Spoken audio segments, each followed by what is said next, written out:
Everyone, my name is LaShonda, and this is my presentation on the Christian worldview of psychopathology. God created man in his image. He designed us to be in communion with him and each other. Suffering entered the world after the fall of humanity, resulting in many diseases, ailments, and disorders. God sent his son Jesus to redeem humanity from the impact of sin and offer us life. According to this worldview, I would define psychopathology as the manifestation of humanity's shortfalls and weaknesses in the form of mental illness. Sin separated humanity from the perfection of God's initial design, which ultimately led to deformities and abnormalities that were passed down through the generations. This is according to NAB and others, 2019.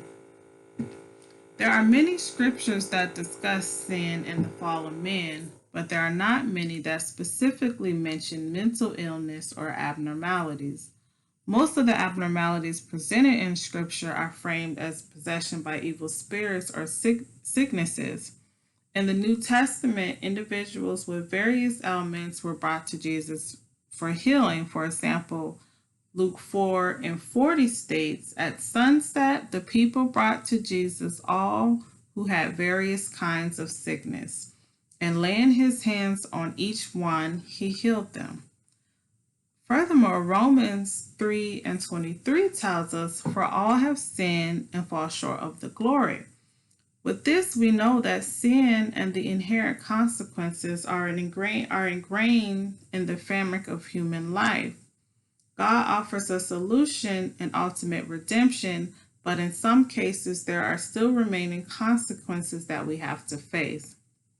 Implicit to this struggle is the understanding that we must constantly seek God to help us bear the weight that sin places on our life. We have to strive to maintain relationship and communion with God in order to overcome our difficulties and struggles. According to the text, psychopathology is the study of the nature, development, and treatment of psychological orders, and that's Kring and Johnson 2018. The world sees abnormalities as negative and undesirable characteristics or traits that can be caused by genetics or individual circumstances. There are many stigmas surrounding people with psychological disorders. These negative labels often cause people to be treated differently and unfairly. The world places harmful labels on individuals with abnormalities such as crazy, insane, retard, schizo, and these can have a damaging effect on people. People with abnormalities are often feared, brutalized, and ostracized. So that concludes my presentation, and I hope you enjoyed it. Thank you for watching.